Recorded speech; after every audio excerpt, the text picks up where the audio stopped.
Well, good afternoon, everyone. My name is Todd Christensen. I'm the SVP of Advancement and Member Experience at Capital Credit Union. We'd like to welcome everybody here to another one of our Lunch Money webinar sessions. We've had several over the last couple of weeks. We had one on the 6th, the 8th, the 13th, the 15th, and on today here on the 20th. We also have one coming up as a special guest on this Thursday, and we'll share information here as well as later as it relates to the presentation we'll have on Thursday. But let me take an opportunity to share with you on Thursday, we'll have a representative from Idaho Public TV, Carrie, and she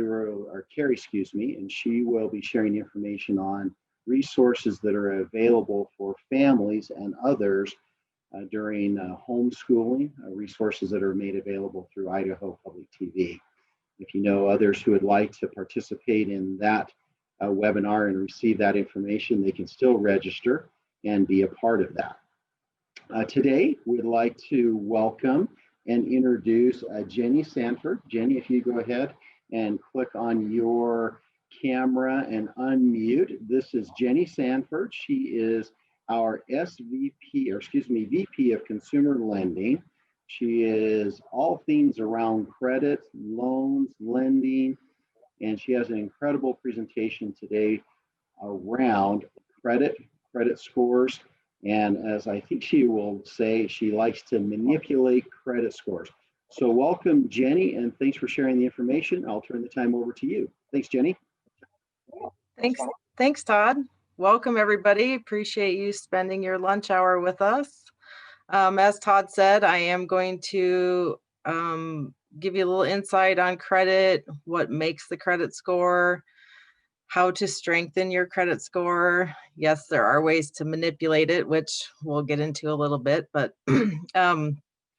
just the basics on this. And at the end, of course, you'll have my information, and I welcome any questions. If you guys want to take it offline, give me a call, shoot me an email, anything specific, I'd be happy to answer that later or at the end of the session. So we'll go ahead and get started. As far as the credit goes, there's many factors that make up your credit.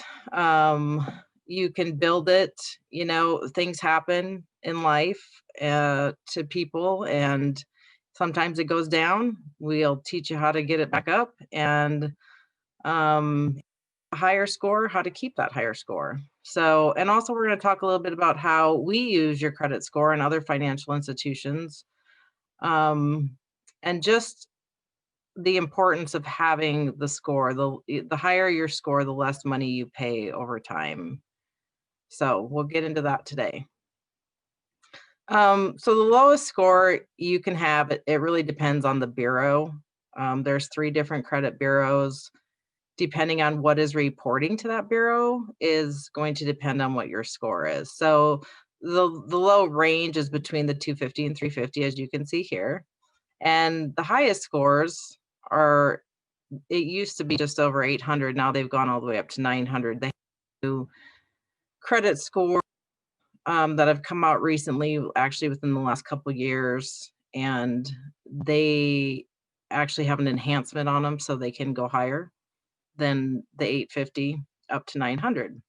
And again, it just depends on the bureau. So there's 3 bureaus, the Experian, Equifax, and sometimes, for instance, if you have a collection, let's say, it might report to a TransUnion bureau, an Experian bureau. So that would be the difference in the score with those bureaus. So how many points are in play? There's a lot of points in play, 650. And it can swing, up or down depending on what is being reported. So it's very important that you know what is on your credit bureau.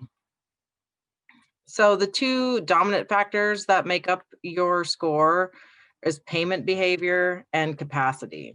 So capacity is how much revolving debt do you have available? For instance, we'll just use a hypothetical. You have 2 credit cards with 5,000 credit lines each.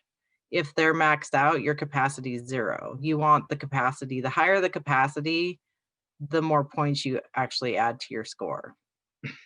So here's actually all the things that make up the score, that add to or take away from. And as you can see on the pie chart, which ones are the highest weighted on your score. So on-time payments obviously is a very big one. Anytime you're late, miss a payment. So if you're 30 days late, that's a ding. If you end up days, 90 days, so on and so forth, all of that's a big component of bringing your score down. Capacity is the second one. Again, that's the your utilization, your unsecured, what is available. The more that's available, the more points you get. Then length of credit history. That's a pretty good one too, right? So how long have you had your cards open? I get asked this question a lot when we're going to get into store cards a little later. You know, I've had my Macy's card for 10 years. Should I close it? Absolutely not. You want to keep the longer the account's been open on there, you want to leave that one alone. So, and then types of credit used. That is point wise when you have a secured loan. So for instance, a mortgage, which is secured by your home, a vehicle loan, obviously the collateral, the vehicle is the secured part. Those weight higher than if you were to take out a personal loan, which is unsecured with nothing against it for collateral. So the types of credit you have. Also, those department store cards that I mentioned just a minute ago, they don't weight as high as if you were to just go get a Visa from your credit union, or say a national brand like Discover. Those weight higher than a department store card do. So that's the types of credit we're talking about being used there. And then past credit applications. So that is, for instance, how many people are looking at your credit, how many people are at it. That will bring your score down also. So the percent that attributes to the payment behavior is 35%. And that is, again, making them on time. And the revolving, the capacity available is 30. So 65% of your score is made up of just those two things. So very important for both of them. The things we just talked about here, the frequency of acquiring new credit, that will also ding your score, but it comes back up later. The longevity, we talked about the types of credit and the inquiries. So those are all the rest of them that make up what goes into your score. So very simply, make your payments on time. That is your biggest factor. If ever you're in a situation where you cannot make your payments on time, then obviously you'll want to contact your credit, whoever you borrowed that money from. So, and the capacity, this is one of my favorite ones to talk about. So the amount of unutilized credit limits and collective credit limits on all your revolving debt. If your credit cards are maxed out, your score will go down every single month. They will deduct points. The less unsecured you use, the better. So your limits versus your balance. And again, we talked about this just a couple slides ago. That's the 30% of your score. So it is a big deal. So 50%. So the more available that you have, the more it helps your score. The minute you hit 50%, so when we talked a little bit ago about the scenario of two credit cards, 5,000 each, let's say you have one maxed out and one's not maxed out. So you're at 50%. And they will start deducting. The bureaus, to a lender and to the bureaus, it looks like you're in trouble, even though people use their credit cards all the time. But there's ways to manipulate that or strengthen it, as Todd likes to say. So we'll get into that too. So the ideal utilization is 10 to 20%. That's ideal, not typical. I'll say that. And again, I talked about this a little bit ago. I get this question a lot on the department store cards. Should I close them? No, because even if you don't use your credit card, it still reports to the bureaus as an on-time payment. You could have that card sit for 7-8 months and never touch it, and every single month it's going to report that you're making an on-time payment, which is good. I get this question: should I open the preferred credit cards to improve my capacity? It depends. So in the scenario we talked about with the 2 credit cards, 5,000 each, one of them's maxed out, I would say absolutely, or either pay it off, and if you can't, open another one, because this one is going to add to the capacity and it's going to lower that 50%, which will help you. So that it just depends on where you're at in that situation. So the next question: how much credit card debt is optimal? They say 8 to 12% of your annual income. This comes directly from the bureaus. So basically, someone making $65,000 a year, as in this example, before the deductions, should carry no more than $7,800 in credit card debt. That's optimal. That keeps your score level. It doesn't fluctuate. And even less than that is good too. So let's talk about point deduction. The point deductions can be big. We put 2 scenarios in here: the 680 score and a 780 score. The 780 score we consider an A+ borrower. The 680 score we consider a lower A borrower, semi B, which still good score. Max out credit card. If you're maxed out on your cards, you're going to, on the 680, it's going to deduct 10 to 30. On that 780, they're going to take up to 45 points off your score. To the bureaus, it looks like that solid borrower is now in trouble. That's what they see when they see the maxed out cards. A 30-day late payment, remember we discussed that as the biggest factor on your score. It can take up to 80 points off the 680 and up to 110 off that 780. So that's a big swing. Now, I am going to tell you that if you're a 780 and you've been a 780 and you happen to get a 30-day late, you will bounce back very quickly. It will drop, but you will come back. If you're a 780 and you have a 30-day late and you are in financial difficulties, it's going to continue to go down if you continue to miss payments or you miss more than one payment. So debt settlement is if you go to one of the places that offers to settle all your debts, right? You pay them a monthly payment, they settle your debts. Or you yourself call and just settle debts for less than balance. It's good to pay them. I'm not going to say it. They will deduct from your score. Typically, if you're at this point, though, those are already in collection mode, and it's hurting you worse to be there than to settle. But if you go to a place that settles your debt for you, you're just going to watch your score go down. 45 to 65 points and up to 125 if you were a solid 780. Foreclosures, as you can see, pretty a lot of people got hit with this back in 2008, 2009, 2010. Strong score, you got hit hard. 160 points can be deducted off of there. So bankruptcy is another one that will actually contribute the most deficit to your score. As you can see there, anywhere from 130 to 240 points. So moving on. So 2 types of inquiries. There's a hard pull and there's a soft pull.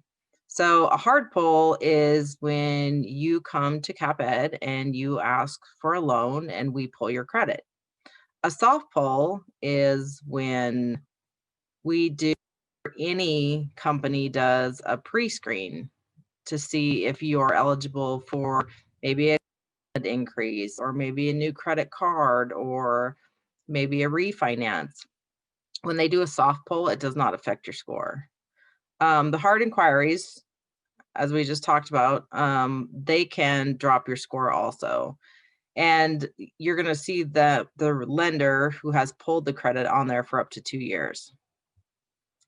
Now, hard or a little funny, a little tricky, I should say. So let's say you're out car shopping and you stop at the first dealership and find the car you want, and they pull your credit. But you change your mind because there's a better deal down the road, and you go to that dealership and they pull, and then you decide you're going to come to your credit union, which you should have done first to get pre-approved, and we pull your credit, right? So now you've had 3 hits. The thing about it though, when it looks like it's car shopping as it will to the bureau, and you actually put a car loan on there, it won't affect you as much or for as long.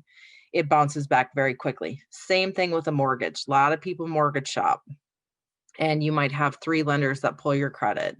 It is going, but when the mortgage comes on, they can see that it's actually 1, right? They're not going to hit you for all 3. They're just going to mark it as a 1 count because you got the mortgage or you bought the vehicle.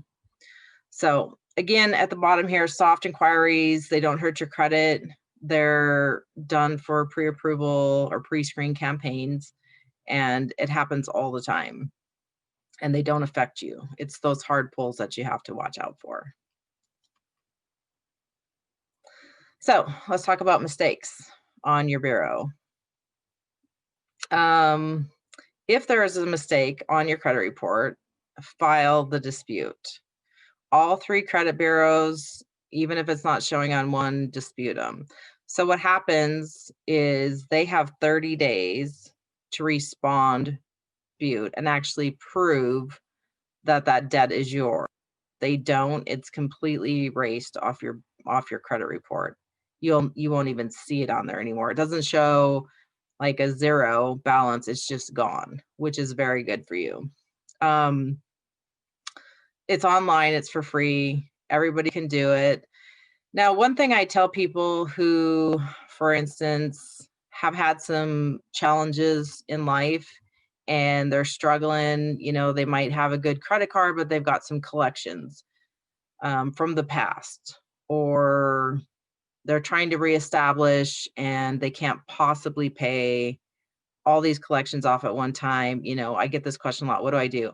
I tell everybody, and this is where the manipulating your score comes into play, dispute every single thing on your bureau, right? Because sometimes when they're really old, they've already been written off.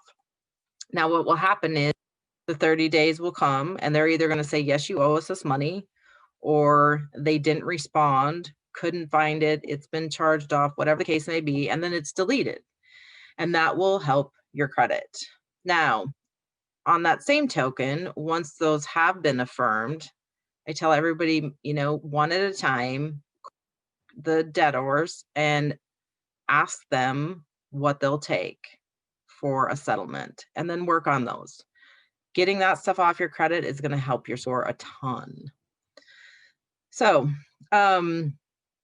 make sure you check your report. It's very important. I know you guys see commercials on it all the time, but it is super important because mistakes can happen and you might not even know about it.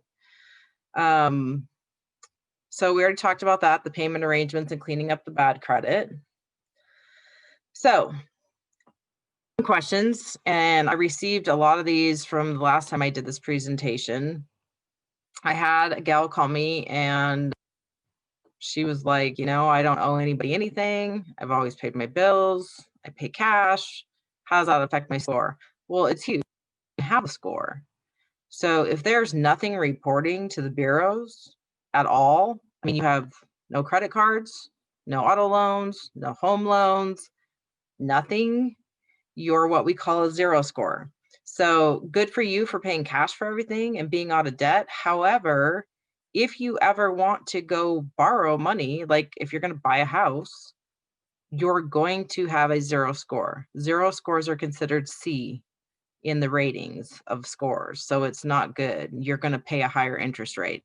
So have something open and reporting to your bureau to keep your score. That is very, very important. Next question. If I use my credit card over the 50, but pay it off, how does that affect my score? This is a tricky one because Let's go back to our scenario we were using earlier. You have 2 credit cards, each have $5,000 limit. You're maxed out on one, but you pay it off. Good job. However, if your credit card company, say, reports to the bureaus on the 10th and your payment is due on, say, the 15th, it's going to report every single month as being maxed out. So it depends on when they report of how that's going to affect your score. Best thing, keep it under that 50. Will my score bounce back if my capacity is less than 50? It will when you get stuff paid down. So yes, your scores move all the time. Recently, you guys might have seen this. It was on the news not too long ago. Scores are actually up right now. During the pandemic and COVID, people haven't been using their credit cards as much. And all across America, the credit score average has come up. Now, they're expecting it to go back down. That's what I'm saying. They can move up and down all the time. So, does one late payment hurt my score? Yes, it definitely does. You can bounce back from that. It's multiples that will get you, that will really hurt you. And that's going to take a while to come back from. How do I fix the past problems and get a better credit score? Well, we kind of talked about that. You need to pay the stuff off, make arrangements, call them, offer them less. As you're paying that stuff off, you have to have something positive reporting also to help you. Now, if that's not possible right away, then just pay the stuff off and then get into like a secured credit card or a starter credit card, or come to your local credit union like CapEd, and we deal human to human, not so situation. There's a lot of things we can do to help too. So, are credit protection products worth the money? It totally depends on your situation. They have helped many, many, many members, and some don't need it. So, it's up to you and your situation, whether those are worth the money. Like I said, during COVID recently, I have seen a ton of people who have the product use it and have been able to make their payments with the protection, of course, making the payments for them, and their scores have remained solid. So they are a good product.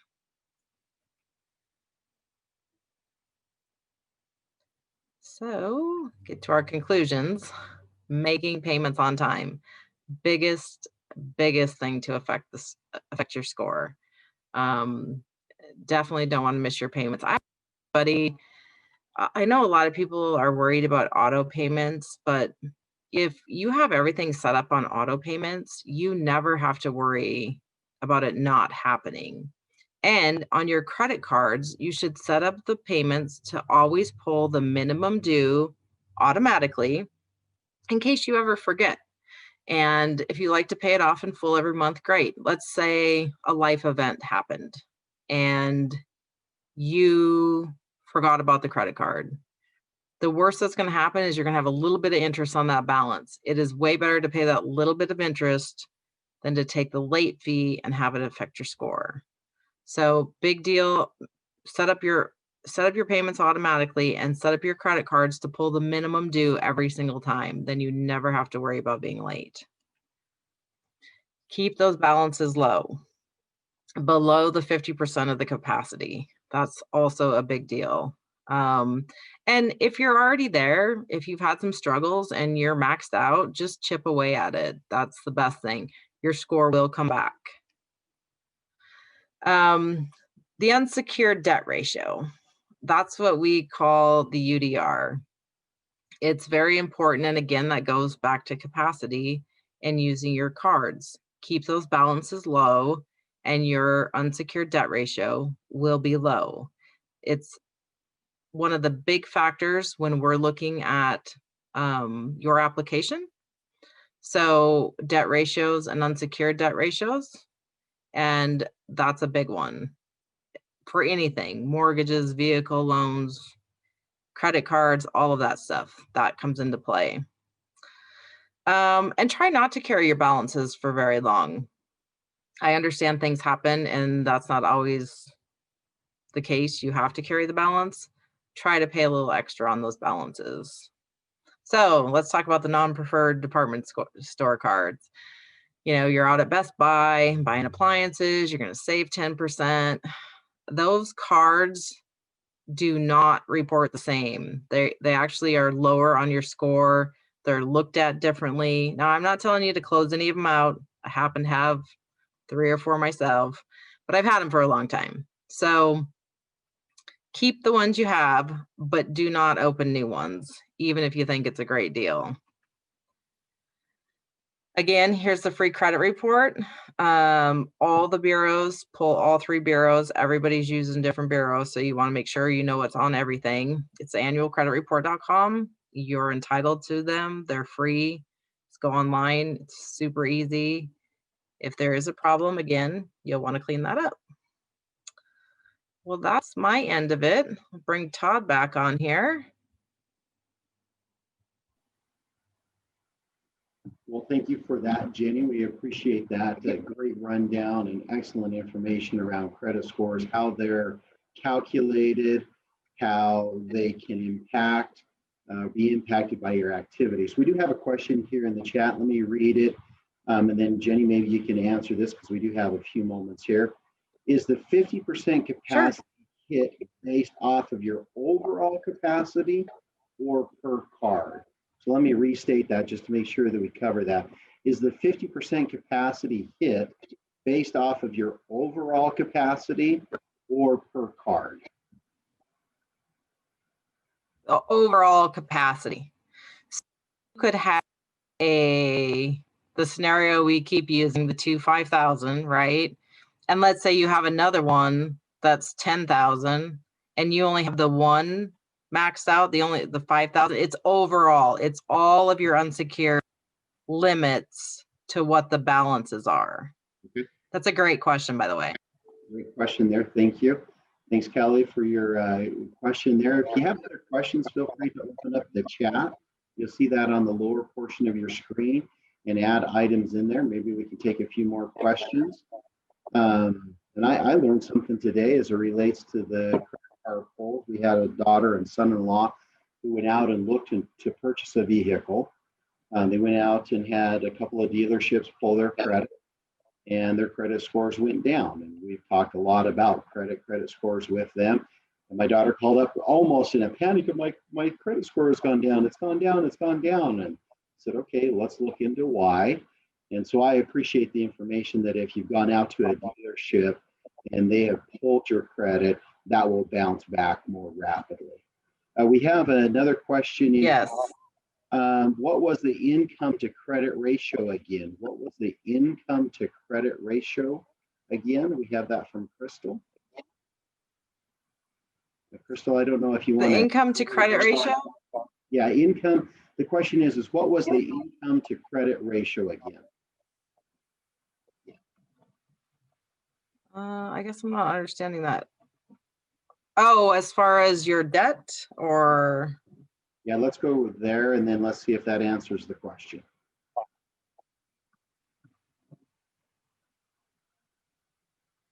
Okay. We have so, one. okay, so. Go ahead on that one. Take a stab at that, Jenny. She's clarified. So income to. Would you keep your debt at based on your income? Or should you keep your debt at? Okay, so great question. So debt ratio, which we talked about just briefly at the end, when we're looking at underwriting a loan, debt ratios of 40% or less are good. Now, again, that depends on score. So the higher the score, we feel less risky, but typically it's 40%. And that's usually what mortgages look around to for payment wise against your debt to income. I hope that makes sense. Okay. But 40% is a debt ratio, good debt ratio. Okay. And we have another question here. Paying off a car loan, the account automatically gets closed and your credit rating takes a hit. Any way to avoid this? Or maybe that's a clarification that it No, does. and paying off a car loan, it shows that you've had great payment history and you've paid down your debt. That doesn't necessarily hit your score. What's going to hit your score is if you have nothing else going on. Like if you have no open credit cards, or you don't have a mortgage, or you don't have a little personal loan. If you have nothing going on, that's when we talked about the C score. You're going to go to a 0 score. So always keep a card open, have some sort of payment going on to keep your score there. We have another one here. Let me read this. This is from Jesse. She says, my oldest card is Macy's at 32 years. I don't shop there much anymore. Now I'm retired, but I don't want them to close my account. Should I buy a low cost item once, or is twice better a year to keep it active? Obviously, I pay it off immediately with my CapEd debit card. Thanks for being a great CapEd member, Gypsy. Do you want to take a stab at that one, Jenny? Absolutely. And that's a great question, Gypsy. I do get that one a lot too. I should have had that on here. I'll have to add it for next time. So love your plan, and your plan's perfect. Buy something once a year is good. They won't close it. If they're going to, they have to notify you, and then you can just go use it. So once a year is good. I mean, if you want to do it twice a year and then go pay it off with your CapEd debit card, love that too. Your score, they'll keep that card open, and you'll want to leave that open. It's got good history on it. Then there's another question here. If you pay off a card balance a week before the closing date, is that reported as 0 borrowed? Let me read that again. So you want me to read that again, or you? I kind of know where they're going. So again, that goes back to what we talked about. It depends on when that credit card reports to the bureaus. So if, say, if it's due on the 10th and you pay it on, say, the 5th, and they don't report till the 15th, it's going to show that you owe nothing, right? And that's good. But the opposite, say you have that balance and they report on the 10th and your due date's the 15th and you paid on the 15th, it's going to show as a balance. It just depends on when that company reports to the bureaus. Okay. Awesome. Great information there. We appreciate that. We are coming towards our end of our lunch hour. As we wrap up this session here, we want to greatly express our appreciation and great appreciation to Jenny for the great information that she has shared today. We thank those who have joined us here today to learn about credit scores, how they're created and how they're utilized. We would encourage you to take a look at your credit score, at least on an annual basis. Jenny provided in her slide some information where you can receive your credit score. This session has been recorded and it will be posted on our website at capedcu.com/lunchmoney. So if you want to come back and refer to the information that is been shared here. We also have a learning center on our website, again, capedcu.com, and then you can click on Learning Center. We'd encourage you to click on It's a Money Theme. You'll see a couple of videos there on credit scores and how they're utilized. It reinforces and it shares the information that Jenny has given here today, so you can share that with your friends and family members.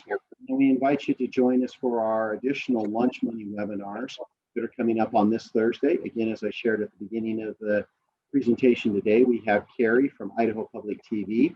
She is their education director, and she'll be sharing information on resources available through Idaho Public TV on learning from home or distance learning. A little bit of a deviation from financial topics, but we know that the elements of distance learning is critical to those that are at home with children of all ages. So join us this Thursday again at 12:15. And then we roll into our friends from Tree City Advisors, both Nick Daniels as well as Ken Owing. They will be sharing information on the 27th and 29th, all about taking the fear out of investing. We thought that would be appropriate for the Halloween week, taking the fear out of investing. So join us on the 22nd, this coming Thursday, and then the 27th and 29th.